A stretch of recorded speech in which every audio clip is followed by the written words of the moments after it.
sasibambi kakhulu. Sasibambi sasizwa umusa kaNkulunkulu.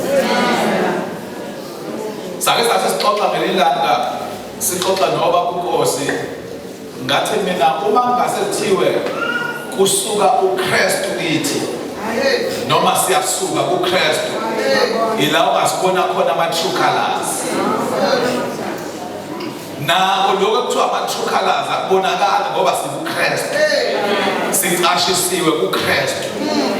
iBhayibheli liclear bazalwane ukuthi thina indaba yethu yaqala ukuba yinkinga ngesikhathi kona uAdamu.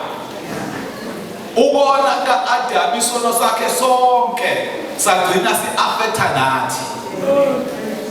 Nikhona bazalwane? Lithi iBhayibheli masizalwa nje sizalelwa esonweni. Cela ungifundele sithembile amaHubo chapter 51 ungifundele uverse 5 wakhona. Indaba yethu iqala immediately umuntu ezalwa. Uzalwa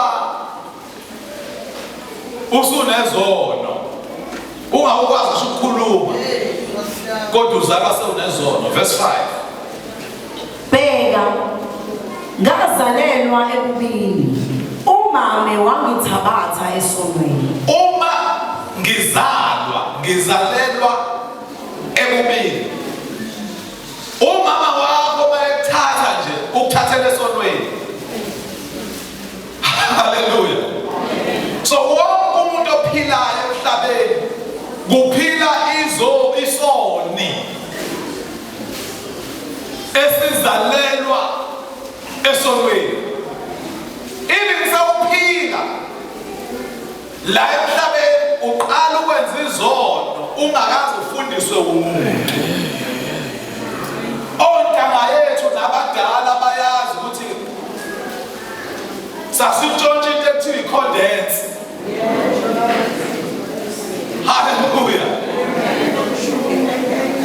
Uma nje uqala ukucabanga into uqala ukucabanga utshontsha i-condense meleko.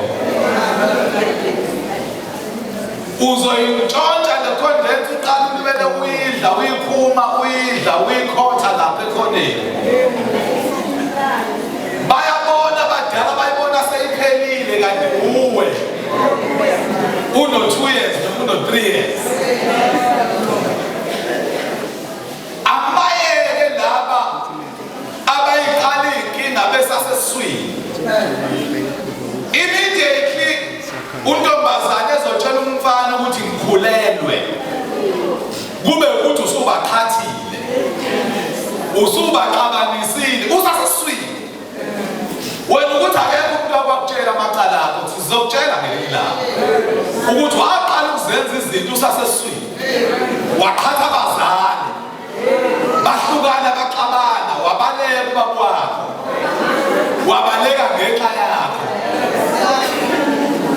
Namhlanje umhlonipha umama wakho, wabalekelwa indoda ngenxa yakho. Awusambona bazalwane? Ngoba umuntu ezalwa uzalelwa esonweni. Awufundele sithembile kwabaseRoma chapter 6 verse 23 wakhona. Ngoba njengoba sizalelwe esonweni siphinde senze izono ebucaneni bethu. Kanti ekoneni kwethu kunama-consequences. Funda Romans 6:23. Ngokuba inkokhelo yesono ingukufa, kepha isipho somusa sikaNkulunkulu singukuphila okuphakade kuKristu Jesu inkosi yethu. Inkokhelo yesono ingukufa.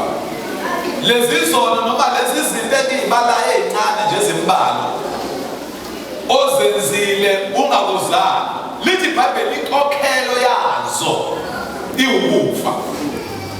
Ngoba amazwi la uNkulunkulu ayekade watshele uAdamu ukuthi abangoni abangadli ngoba bazofa nokufa. So wonke umuntu obonayo emhlabeni into azoyithola uzofa.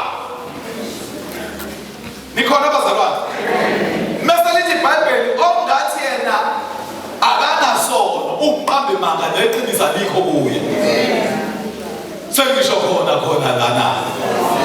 Ongathi yena akanasono lithi iBhayibheli umqambe manga neqiniso alikho kuye.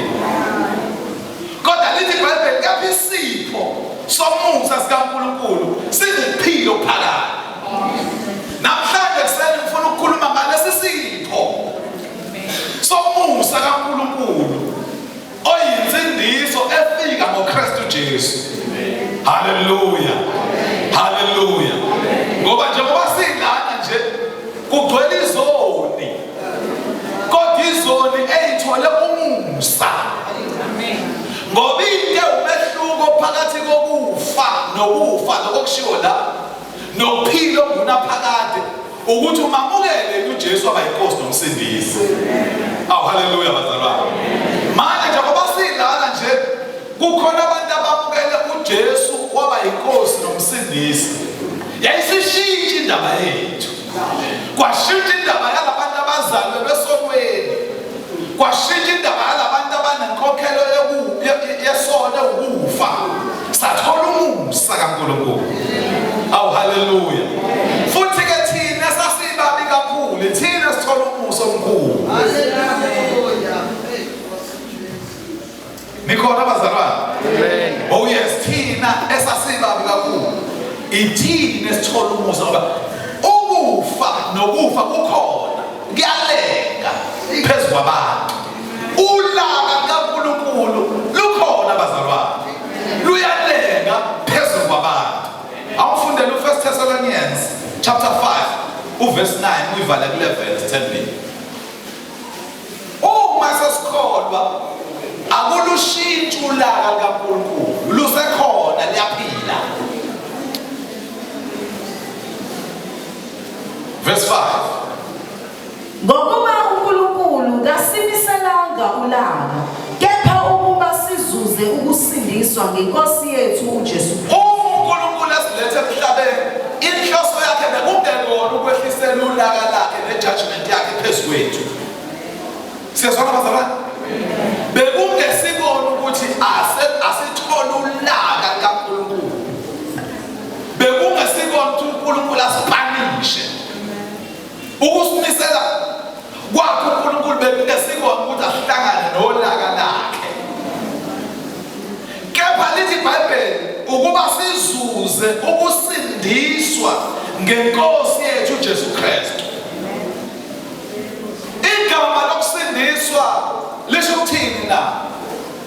Uma sikhuluma ngokusindiswa sikhuluma ngento ekade kufanele ukuthi yonakale noma ilimale, kodwa mesiyephulwa kulolo gibe mase iyalungiswa ibekwe endaweni engcono iphinde ibe ngcono. Nikhona abazalwane?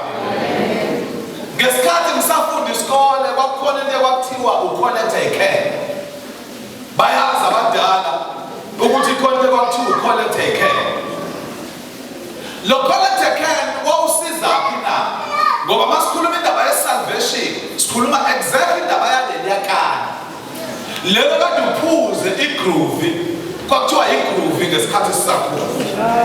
Uphuze ikani lakho legroove mese ulahla lapha. Ngesikhathi ulahle lapha kunomfundi esikoleni abanikezwe lento ka-collect a can. Lento ka-collect a can isiza kakhulu abafike late. Ukuthi mawufike late esikoleni, mawufike namakana angaka awushaya uyangeniswa awusangibonani bazalwane. So abafundi bebekhuthazela ukuthi abawaqoqa amakana ukuze makwenzeka efike esikoleni ophulwe yena uqobo lwakhe aseyiveke ekushaweni ngenxa yekani, ngoba naye useyiveke ikani. So ikani leli bazolithatha la esifayisa khona afike laphayana agandwayo ngokushini eyinsimbi, aphinde afakwe entweni ethize aphenduka abe yi-liquid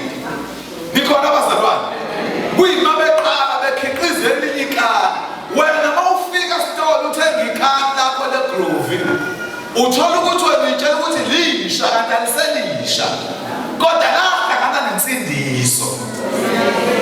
Lahlangana nensindiso lasiva mhlawumbe ingane encane ayingazi ukuthi yenzani.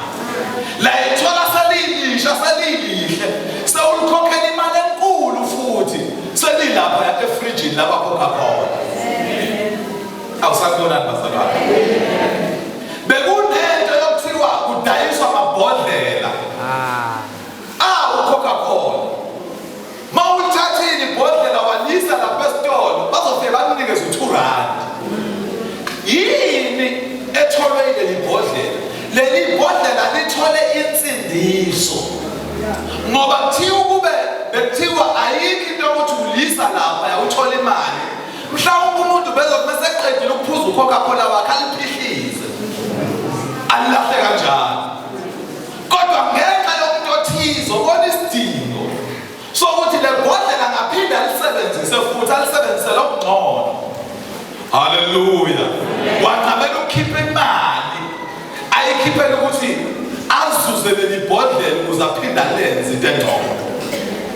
Nathi ke ngokunjalo bazalwane, sasibambi ngemisebenzi yethu emibi. Singabayenzi nje imisebenzi emibi